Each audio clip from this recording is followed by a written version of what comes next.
Hey guys, I just finished watching a Nick Bear documentary about one of his latest events that he actually did, and it reminded me of all the ultras that I do and why I'm actually doing them.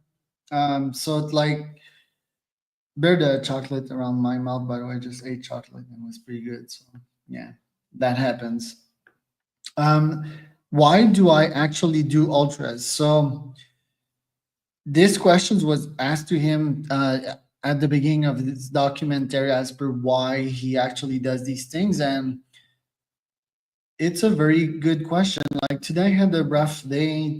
One of my dogs bit the other, the veterinarian's coming again. And the thing in life, to live a happy life, you need to have a good mindset, right? So you need to deal well with these things emotionally and come up with a plan to make things better. And this is not only life, but it's very much business. If you've been an entrepreneur, if you started a startup, it's incredibly hard. It's super difficult to be successful out there. And one of the best things that one can do to have a better mindset, right? Like one can tough it out. You can go to a psychotherapist. Um, you can come up with these mental habits, right? You can be healthy. You can check all the boxes of life, but one of the best ways that I found to get more grit cells. Let's see if you can see the thing over my head here. Grit um, is to do these tough events, these very very tough events, right? And I'm not talking about like a marathon here. I'm talking life and death type of events. And for example, the last one that I did, it was like a life and death situation at some point. Yeah, like my running partner wasn't doing well. There was this other guy that was holding on with us. His name is Ivan, and he was like having a low pressure, and yeah, his heart wasn't like solid basically, and he was hanging out with us, and we were alone in the dark at like 11:30 at night, walking in the mountain on an uphill, in the middle of nowhere, 10, 15 kilometers away from civilization with no water, very few food, and it was super tough basically to make it through. And even after the race was done, I was found in that situation. It was a bit panicking, and I got like pretty sick afterwards. My immune system sort of gave up on me, and the weeks after, my running partner as well, he had these weird skin infection on his body afterwards. And one may ask, like, why are you putting yourself through so much torture, right? And that's apart from all the details of that race, right? The wet feet, feet were disgusting, and they were painful, right? And what happened after the race? You may ask. Well, massive gains for me, and business wise, mentally wise. I came back here in Oaxaca. I wasn't in my best state, but yeah, and I think I did well after that, and took me some time to recover physically, but mentally there was something going on, in the backstage, and there was some extra grit building. Everything became easy when I came back here. Stuff wasn't hard anymore. Yeah, I'm drinking this weird ass coffee that makes my lips brown. And these gains as an entrepreneur, once you've scaled the game, and I mean, I've been 10 years an entrepreneur, and I've been so intense that I've done probably what most would do in a lifetime. It's really hard to have more gains after some time. So you really need to use these nuclear weapons, put yourself in incredibly uncomfortable situations to get these gains, right? Another thing that a lot of people do when they're midlife crisis and when they really want to change, other than hiring a coach, right? Hiring a coach is soft. They go on these ayahuasca trip, like in the middle of nowhere in the jungle. That is cool. I also do that. By the way, I did that like in right after my race in Puerto Vallarta. But another more simple way to do it without the psychedelics and all of this stuff, and without taking like a week, like is to literally go on a run, a very intense run, a very long run, right? And there's so many lessons that you learn during this race. So fortunately, I made it through with the two buddies out of this race, so that's leadership points. You will never learn these lessons as quick in the business professional world, right? You're always protected and stuff. So in the span of 24 hours, you really get to build yourself up in some incredible way. I didn't overtrain for this race. I'm not like, my goal isn't to crush these races at that point, right? It's to finish them and to get these incredible life experiences, which sometimes are a bit traumatic and you won't make sense of them um, soon enough. But eventually, the lessons they trickle down, right? It's like a weight coming down to the bottom of the ocean. It takes a while for the weight to come down and for you to digest it, right? So my point is that there's very few other methods out there to get personal growth as much as these. And if you're ambitious, if you have like these moonshot goals and you haven't reached your moonshots in years, it's probably because you're not progressing fast enough. It's probably because you're not imposing enough challenges to you. And the thing is, one may be like, oh, I impose tons of business challenges on myself. Like, I've raised a bunch of capital, I hired a bunch of employees, I did that. And these this is comfort still. It's not like literally putting your body out there and trying to reason, trying to make a plan while your brain is completely depleted of energy. So I think that these micro adventures, right? I will qualify them as such. Like an ultra run is a micro adventure.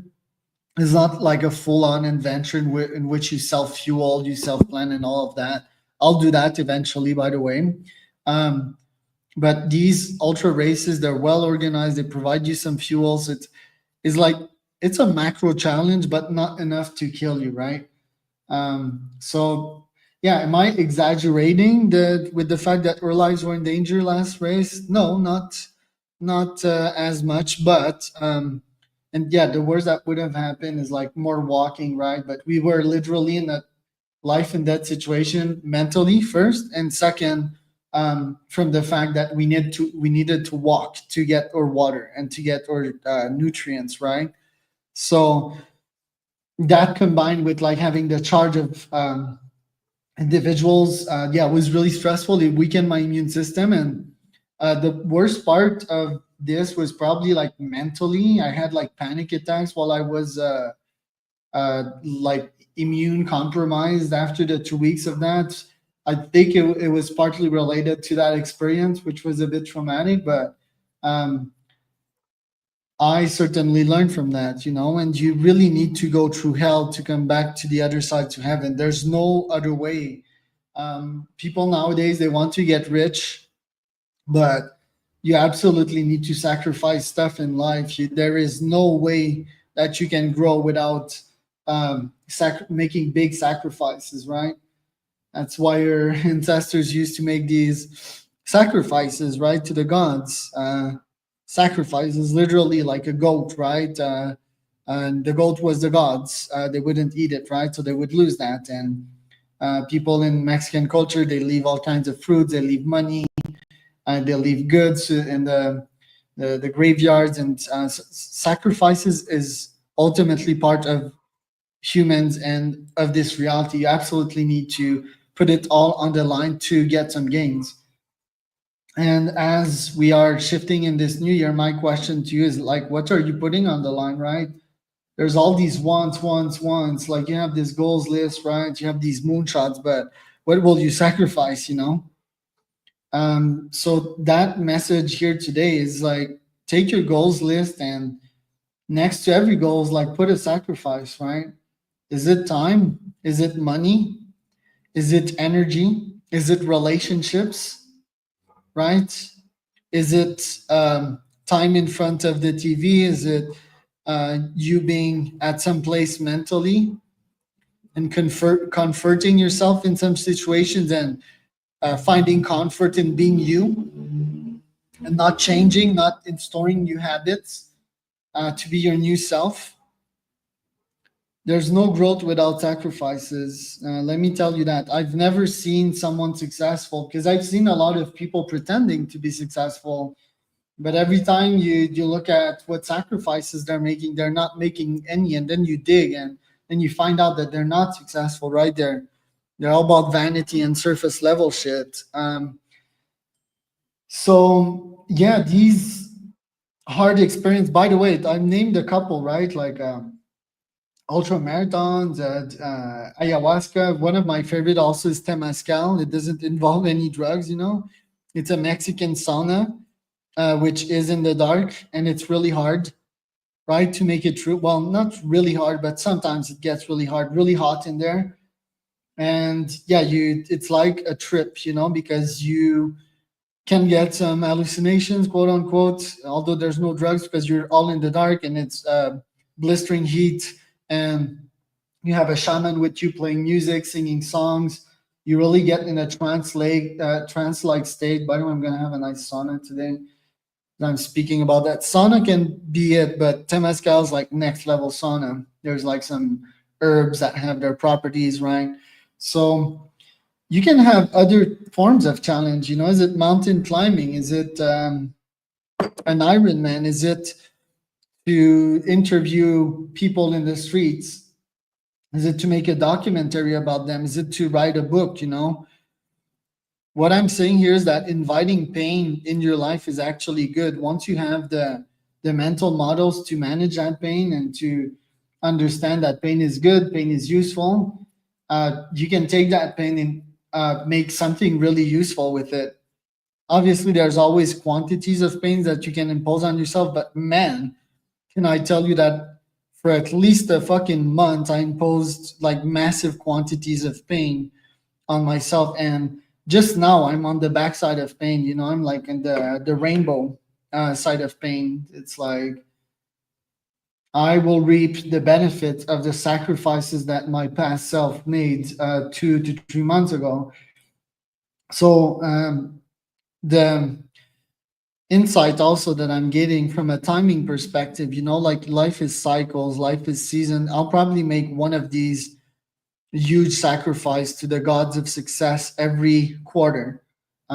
Quarterly seems my thing, you know, like the 1 month thing was a bit intense in terms of pain. It wasn't like voluntary, right, to get sick for that long. And but yeah, at least one of these events on a quarterly basis, or maybe go on a little retreat, rent an Airbnb, take some time for yourself, like journal, right, and bring something different in your life, bring a change, so that you can potentially be this not uncomfortable, right, and off the back of that, in the valley of that, you will get a nice rest, you will get immense growth out of this. So while I'm doing 100Ks, ultimately a lot of people don't understand. They think it's the medal, they think it's the fitness, most think it's a lifestyle, right? I mean, I like running, but it's not like I love running, right? I love nature, but it's not like I'm enamored with nature. Um, it's mostly for the mental gains of things, not for the competition either. I'm competitive. I'm fairly competitive, but it's not even with myself, right? It's not about making time and improving my time from last time. It's really for the mental gains. And that I can tell you in that area, in the mental side of things, I'm like, yeah, I'm a stud. That I see very few people with my resilience, my mental strength, you know, someone that can be dropped inside of nowhere and just make it to the other side, succeeding and yeah, being thriving, you know, in this jungle that is life and that is business, right? Business is probably my favorite jungle because it's so competitive. So you do these extracurricular things that are not business, right? Because most of my audience were all obsessed with business. We do these things to improve. And it's not just in business that I'll improve. I'll be a better husband. I'll make better decisions after that, right? Like not eating this or not succumbing to this serotonin loop, this toxic serotonin loop, whether it's porn, whether it's looking at women, whether it's eating shitty food, whether it's being tired, oh no, I don't want to go out tonight, and being lazy. Like these decisions, they're so easy to make once you've made something that is life threatening hard. Cheers to that. So with that, guys, hope I could drop a couple of lessons here as per why I'm doing my 100Ks. Um, if you're a basic runner, you don't start with 100K, but probably like a half marathon. Keep in mind you can do it at your rhythm, right? You don't need to like do the time and so forth. But yeah, I highly recommend that everyone should get into these. I've made these gradually. Also, it took me 6, 7 years to get there. Started marathoning 7 years ago. Um, this should take time, right? Do it gradually, but always go the distance, right? Like now, my next objective is 110K in Brazil, Paraty. I'll go meet a couple of Brazilian founder friends, and yeah, this should be pretty fun. We'll also do an ayahuasca trip right after and really discover Brazil. I first hated Brazilians, then I loved them, which tells a lot about me, like my extreme nature, right? And my irrationality. Now I have a bunch of business partners and Brazilian friends. They're really cool people, and yeah, let's see the jungle that is Brazil, the beauty that is Brazil. I'm excited for that. Hopefully, I can convince my partner that we did the Puerto Vallarta ultra, and yeah, this should be pretty fun. That should be in September next year. Till then, I have a couple events as well. If you want to join me on those, you let me know. But climbing the Pico de Orizaba in Mexico, I'll have a couple of Spartans also. I'll probably do a couple of CrossFit competitions because I want to bulk up. So yeah, if you're around Mexico, if you're around Oaxaca, let me know. Let's train together.